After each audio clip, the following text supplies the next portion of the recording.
जय श्री कृष्ण दोस्तों, किशोरी क्रिएशन से मैं सपना शर्मा आप सभी का हार्दिक स्वागत करती हूँ आपके अपने चैनल पर। दोस्तों, अश्विन मास के शुक्ल पक्ष की पड़वा के दिन यह व्रत किया जाता है। इसे अबोली पड़वा या 8 सौभाग्यवती व्रत भी कहते हैं, क्योंकि इस दिन पूजा करने वाली बालिका या महिला बिना बोले पूजा करती है, कथा सुनती है और खाना खाती है। यह वर्ष जो है 9 वर्ष के लिए, यह व्रत जो है 9 वर्ष के लिए किया जाता है। सौभाग्यवती व्रत भी कहा जाता है, क्योंकि महिलाएं अपने सुहाग की लंबी उम्र के लिए करती हैं। 9वें वर्ष विवाह पश्चात उद्यापन करके 9 महिलाओं को खाना खिलाया जाता है और उन्हें सुहाग सामग्री दी जाती है। इस व्रत में मिट्टी के शिव पार्वती बनाकर उनकी पूजा की जाती है और 9 मीठी पूड़ी या 9 खाजे बनाकर चढ़ाए जाते हैं, जिन्हें बाद में किसी ब्राह्मण को या किसी ब्राह्मणी को दान दे दिया जाता है। सुनते हैं 8 सौभाग्यवती महिलाओं के अबोली पड़वा की कहानी। पुराने समय में राजा हिमाचल के 2 पुत्रियां थी, राणा दे और गोरा दे। जब राणा दे और गोरा दे बड़ी हुई तो एक दिन राजा हिमाचल ने अपनी दोनों पुत्रियों को बुलाकर पूछा कि आप तपोगे कि वर भरोगे। तो राणा दे ने कहा कि मैं वर भरूंगी, जबकि गोरा दे ने कहा कि मैं तो तप करूंगी। तो राजा हिमाचल गोरा दे से बोले, अब भी वर लो, तप भंग हो जाएगा। गोरा दे जो है नहीं मानी। हिमाचल ने गोरा दे को तप करने को मना कर दिया और इधर राणा दे का विवाह धूमधाम से भगवान सूर्य नारायण के साथ कर दिया। राजा के तप करने की आज्ञा नहीं देने पर एक दिन गोरा ने अपनी एक दासी, जो उनकी सहेली भी थी, को लेकर जंगल चली गई और वहां जाकर उन्होंने अपने लिए एक कुटिया बना ली। और इसके बाद गोरा दे घोर तप करने लगी। उनके तप के प्रभाव से इंद्रदेव का सिंहासन डोलने लगा, तो उन्होंने विचार किया कि शिव जी के पास ही चलना चाहिए। इस देवता जो है मिलकर के शिव जी के पास चले। उस समय शिव जी भी तपस्या में लीन थे। सभी देवता हाथ जोड़कर उनसे प्रार्थना करने लगे कि हे कैलाशपति, जय शिव शंभु, हे शिव शंभु, हमें बचाइए, गोरा का तप भंग कीजिए। तब शिव जी ने तब अपने नेत्र खोले और मुस्कुराकर देवताओं को उनके दुख दूर करने का आश्वासन दिया। प्रतिदिन गौरा मैया जो है अपनी दासी के साथ सूर्य उदय से पहले गंगा स्नान के लिए जाती थी, फिर तप करने बैठती थी। एक दिन शिवजी गौरा दे के सोकर उठने से पहले ही नदी के साथ उनकी कुटिया के पास पहुंच गए और नंदी के साथ उनकी कुटिया के पास पहुंच गए और नंदी से कहा कि तू कुटिया के चारों ओर गोबर की थेल कर दे, चारों ओर तू गोबर ही गोबर कर दे। अब नंदी ने जो है वैसे ही कर दिया। जब सवेरे सवेरे पार्वती जी स्नान को जाने लगी तो उन्होंने रास्ते में गोबर देखकर दासी से गोबर साफ करने के लिए कहा। उधर नदी के रास्ते में शिव जी मुदड़ी बनकर पड़ गए, यानी कि अंगूठी। जब दासी की निगाह मुदड़ी पर पड़ी तो उसने पार्वती जी से कहा कि कितनी सुंदर मुदड़ी है, आप इसे उठा लो। तब पार्वती जी ने कहा कि तू ये उठा ले। जब दासी मुदड़ी उठाने लगी तो मुदड़ी दूर दूर जा रही थी, तो दासी बोली, ये मेरे हाथ नहीं आ रही है, आप ही इसे उठाओ। जैसे ही पार्वती जी मुदड़ी उठाने को झुकी, उन्हें उसमें शिव जी का स्वरूप दिखाई दिया। पार्वती जी मुदड़ी उठाती उससे पहले ही मुदड़ी गायब हो गई। अब पार्वती जी स्नान करने चली गई। दूसरे दिन शिव जी नंदी के साथ आए और गोबर की थेल करने को कहा। नंदी ने वैसा ही किया। प्रातः पार्वती जी जब स्नान करने के लिए कुटिया से निकली तो गोबर की थेल देखी तो समझ गई कि हो ना हो शिव जी का ही काम है। ऐसा सोचते हुए वे नदी पर स्नान करने को चली गई। उन्हें एक बहुत ही सुंदर शिवलिंग पड़ा हुआ दिखाई दे, तो दासी ने कहा, आप इसे उठा लो, पूजा में रख देंगे। तब पार्वती जी बोली, तू ही उठा ले। दासी जब उठाने लगी तो वह बहुत भारी हो गया, तो दासी से उठा नहीं। पार्वती जी उसे उठाने लगी तो शिव जी प्रकट हुए और उन्होंने पार्वती जी को वरदान मांगने के लिए कहा। और शंकर भगवान बोले, आप इतनी कड़ी तपस्या क्यों कर रही हैं, आपको जो वरदान मांगना है आप मांग लीजिए। तब पार्वती जी ने आनंदित होकर कहा, मुझे आप पति रूप में चाहिए। शिव जी ने कहा, तथास्तु। इतना कह करके वे अंतर ध्यान हो गए। पार्वती जी अपनी कुटिया में स्नान करके वापस आई और अपने पिता हिमाचल से मिलने के लिए दासी के साथ नगर की ओर चल पड़ी। उनके पिताजी भी उन्हें ढूंढ रहे थे, दोनों रास्ते में ही मिल गए। मिलने पर पार्वती जी उन्हें बताती है कि पिताजी, मेरी तपस्या सफल हुई है, मुझे शिव जी ने दर्शन दिए और वरदान में मैंने उन्हें पति के रूप में मांग लिया है, अतः आप मेरा विवाह शिव जी से कर दीजिए। तब राजा हिमाचल ने पार्वती जी से कहा, जी उस जोगी से विवाह करने की क्या जरूरत है, उसके ना घर है, ना परिवार है, वह ना कपड़े पहनता है, ना धूनी, और धूनी वह तो धूनी रमा करके कैलाश पर्वत पर ही रहता है। भूत पिशाच उसके गढ़ हैं, भांग धतूरा खाता है, गले में नाग लिपटा हुआ रहता है, मुंड की माला गले में पहनता है। ऐसे पति के साथ तू कैसे रहेगी। पर पार्वती जी जिद करने लग जाती है और अपने पिताजी से बोली कि मैंने उन्हें अपना पति मान लिया और मैं अपनी प्रतिज्ञा पर अटल हूँ, मुझे शिव जी से ही विवाह करना है। तो राजा हिमाचल कैलाश पर्वत पर जाकर शिव जी से अपनी बेटी से विवाह करने का आग्रह करते हैं और फागुन मास के कृष्ण पक्ष की 14 को उनका विवाह तय करते हैं। इसके बाद राजा हिमाचल अपने राज में आकर विवाह की तैयारी करने लग जाते हैं, परंतु शिव जी के वहाँ कैलाश में कोई तैयारी नहीं चलती है। सिर्फ सब गण नंदी भूत पिशाच बारात में जाने की बात करते हैं। शिव जी के विवाह संस्कार कौन करावे, कौन हल्दी लगावे, अतः वे केवल बारात लेकर निश्चित समय पर राजा हिमाचल के राज में पहुंच जाते हैं। वहाँ जैसे ही प्रजा को और पार्वती जी की सहेलियों को पता चलता है कि बारात आ गई, तो वे बारात देखने जाती हैं। पर वहाँ शिव जी को अवगढ़ रूप में देखकर उनके साथ भूत पिशाच व गण देखकर डरकर वापस भाग जाती हैं और आकर वे पार्वती जी से कहती हैं कि कैसी बारात आई है। यह सुनकर पार्वती घबरा जाती है और वे शिव जी के पास जाकर उनसे कहती है कि अब आपने यह क्या नाटक लगा रखा है, ढंग से बारात लेकर क्यों नहीं आए। तो शिव जी कहते हैं, अरे तुम यहाँ क्यों आई, लोग क्या कहेंगे, कुंवारे नाते ही बारात में चली आई, तो तुम यहाँ से जाओ। तब पार्वती जी वापस महल में आ जाती हैं। इसके बाद शिव जी डमरू बजाते हैं तो सभी देवता बारात में आ जाते हैं और हिमाचल राजा को संदेशा पहुंचाते हैं बारात आ गई है। तो राजा हिमाचल और रानी मैना दोनों बारात का स्वागत करते हैं और बारात का भोजन करने का आग्रह करते हैं। जी ने पहले खाने के लिए राहु कोते को भेज दिया। दोनों खूब खाते हैं। उन दोनों को परोसने वाले थक जाते हैं परंतु उनका पेट नहीं भरता। सब भोजन परोसने वाले उनसे कहते हैं कि आप भोजन भंडार में ही बैठकर भोजन कर लो। तो वे भंडार में बैठकर सारा भोजन खा लेते हैं। जैसे ही राजा हिमाचल ये देखते हैं, वे चिंतित हो जाते हैं कि दो व्यक्तियों ने इतना भोजन कर लिया है तो पूरी बारात को क्या खिलाऊंगा मैं, और ये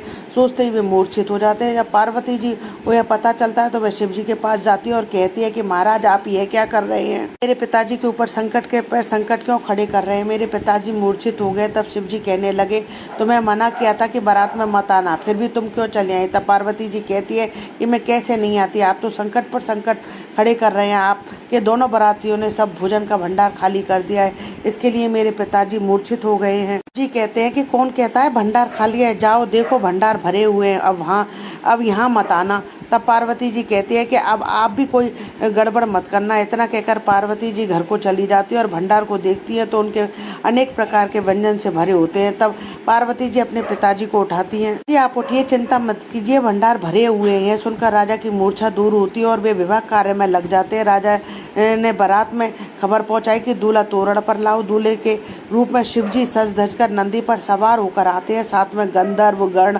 आदि भी नाचते झूमते आते हैं। मैना उनकी आरती उतारती है और उसके पीछे से पार्वती जी की सहेलियां दूल्हे को देखकर कहती है कि दूल्हा कितना सुंदर है, और ऐसा कहकर पुष्प वर्षा करती है। उसके बाद विवाह की रस्म पूरी होती है और दूल्हा दुल्हन को विदा कराते हैं। पार्वती जी को लेकर नंदी के साथ कैलाश पर जाने लगे। शिव जी नंदी पर बैठ गए और पार्वती जी पीछे पीछे पैदल चल रही थी। तो लोग देखकर कहने लगे कि कैसा पति अपनी पत्नी को पैदल ले जा रहा है और खुद बैल पर बैठकर जा रहा है। तो शिव जी खुद पैदल चलने लगे और पार्वती जी को नंदी पर बैठा दिया। लोगों को चैन नहीं, तब लोग कहने लगे कैसी पत्नी है, स्वयं तो आराम से सवारी पर जा रही है और पति को पैदल ले जा रही है। तो शिव जी फिर से नंदी पर सवार हो गए। पार्वती जी पीछे पीछे चलने लगी। दोपहर हो गई तो धूप में पार्वती जी के पैर जलने लगे। तो वे शिव जी से बोली कि धूप बहुत तेज है, पैर जल रहे हैं। शिव जी बोली आप हरी धूप पर चलो। पार्वती जी हरी धूप पर चलने लगी तो धूप सूख गई। फिर प्यास लगने लगी, पानी पीने तालाब पर गई तो तालाब सूख गया। इसी तरह सुस्ताने के लिए पेड़ के नीचे बैठी तो पेड़ सूख गया। इस तरह चलते चलते वे लोग पहले काशी नगरी पहुंचे। काशी नगरी के नागरिक और राजा रानी ये समाचार सुनकर खूब खुश होते हैं। काशी की रानी स्वयं अगवानी के लिए जाने का निर्णय लेते हैं। वे तुरंत ही सज धज कर पूजा का थाल सजाकर ढोल वाले और गाने वालियों को लेकर शिवजी पार्वती जी को लेवाने जाती है। शिवजी पार्वती जी की जुगल जोड़ी को देखकर उनका मन आनंद से भर उठता है। तो जैसे ही वे पार्वती जी को टीका लगाती है वैसे ही सोने चांदी की थाली पत्थर की हो जाती है और गाने वाली के मुंह टेढ़े हो जाती हैं। यह देखकर शिवजी पार्वती जी दुखी होकर वहां से आगे बढ़ जाते। काशी के राजा रानी और नागरिकों ने सीधे कैलाश पर्वत के लिए ही रवाना कर देते हैं। ऐसे शिवजी पार्वती जी को लेकर कैलाश पर्वत पर आ गए। अब जब खाने का समय होता है तो आकाश से कैलाश पर रोज रोज 3 पनवाड़े उतरते हैं, एक शिवजी का, एक पार्वती जी का, एक नंदी जी का। शिवजी और नंदी तो आराम से अपना खाना खा लेते हैं, परंतु जैसे ही पार्वती जी खाना खाने बैठती हैं तो उनकी पत्तल में कीड़े चलने लग जाते हैं। करते करते कई दिन बीत गए। एक दिन उनके पिता राजा हिमाचल उन्हें लेने आए तो उन्होंने देखा कि इस दिन 4 पनवाड़े आकाश से उतरे। तो शिवजी, राजा हिमाचल और नंदी ने 3 पनवाड़ों से खाना खा लिया, परंतु पार्वती जी जैसे ही जीमने बैठी उनकी पत्तल में कीड़े चलने लग गए। राजा हिमाचल यह देखकर बहुत दुखी हुए। पार्वती जी को लेकर राजा हिमाचल अपने घर आ गए। वहाँ पर राणा देवी आई हुई थी। जब उन दोनों बहनें एक साथ एक ही थाली में जीमने लगी तो एक ही पत्तल में राणा दे की तरफ का खाना अच्छा था और गौरा दे की तरफ के खाने में कीड़े चलने लग गए। उनसे पूछते हैं कि बहन ये क्या है, तो पार्वती जी बोली मुझे तो ऐसे ही 12 महीने हो गए। तब राणा देव ने कहा कि बहन तू मेरे साथ चल, तेरे जिया जी इसका इलाज बताएंगे। राणा देव पार्वती जी को लेकर अपने घर आ जाती हैं। अगले दिन जब सूर्य नारायण भगवान अपना रथ लेकर पृथ्वी पर जाने लगे तो पार्वती जी उनके रथ का पहिया पकड़ लिया। तो सूर्य नारायण भगवान बोले कि कौन दुष्ट पापी है जिसने मेरे रथ का पहिया पकड़ लिया है, मुझे जाने दो, दुनिया मेरा इंतजार कर रही है। पार्वती जी बोली मैं हूँ पार्वती, मैं साल भर से जीमने बैठती हूँ तो पत्तल में कीड़े चल जाते। तब सूर्य नारायण भगवान उन्हें एक मुट्ठी जौ और एक मुट्ठी काले तिल लाने को कहते हैं। अगले दिन जब पार्वती जी जौ और काले तिल लेकर उनके पास पहुँचती है तो उनके सिर पर जौ और तिल रखते हैं। देखते हैं कि सारे तिल और जौ बिखर जाते हैं। अब सूर्य नारायण भगवान कहते हैं कि आपने जो भी व्रत किए या तो वे अधूरे व्रत किए या करके उनका अध्यापन विधि विधान से नहीं किया, इसलिए आपके पत्तल में कीड़े चलते हैं। अब आपको आषाढ़ आते ही अलूने सोमवार फिर राधा अष्टमी का फल पांचे का व्रत करो। उसके बाद संजा बनाओ, उनको विसर्जित करके दुमड़ा जमाओ, फिर नवरात्रा की पूजा करो, अबोली पड़वा तुलसी बेवड़ा जैसे व्रत विधि पूर्वक करो तो आपके पत्तल में कीड़े नहीं चलेंगे। पार्वती जी वापस अपने पिताजी के आकर विधि पूर्वक सारे साल भर के व्रत करती है। अलूने सोमवार करती है, संजा बनाती है, फल पांचे का व्रत रखती है, सभी का उद्यापन करती है। नवरात्रि आती है तो नवरात्रि का व्रत रखती है। पड़वा के दिन अबोली पड़वा का व्रत रखती है। इस दिन 108 घड़े से स्नान किया जाता है। नहीं घड़ा उठाने को जो है मना किया, तब शिव जी बुड्ढा कहते हैं, बुड्ढे के रूप में शिव जी कहते हैं कि मैं हाथ नहीं लाऊंगा, अच्छा मैं अपनी चिमटा लगा करके घड़ा उठवा देता हूँ। वह चुपके से घड़े अपनी मुद्री डाल देते हैं। पार्वती जी जैसे ही उस घड़े से नहाती है तो उन्हें वह मुद्री दिखती है। तो वह दासी को बुलाकर पूछती है तो दासी कहती है कि मैंने 107 घड़े तो किसी से नहीं उठाए पर 108वां घड़ा उठ नहीं रहा था। भगवान जो लेटे हुए थे उन्होंने अपने चिमटे से मेरा घड़ा उठवाने के लिए ठेका लगाया था। तब पार्वती जी अपनी माँ से कहती हैं कि माँ आपके जमाई आए हुए हैं। तब राजा हिमाचल उन्हें सम्मान से लेकर आते हैं। फिर शिव जी और पार्वती जी मिलकर अबोली पड़वा का व्रत विधि विधान से पूरा करते हैं। उसके बाद दूसरे दिन से वे वहाँ से विदा लेते हैं, कैलाश पर जाने के लिए निकलते हैं। तब पार्वती जी कहते हैं कि हम उसी रास्ते से वापस चलेंगे जिस रास्ते से शादी के बाद गए थे। चलते चलते रास्ते में धूप लगी तो पार्वती जी उसी सूखी धूप पर चलती है तो धूप वापस हरी हो गई।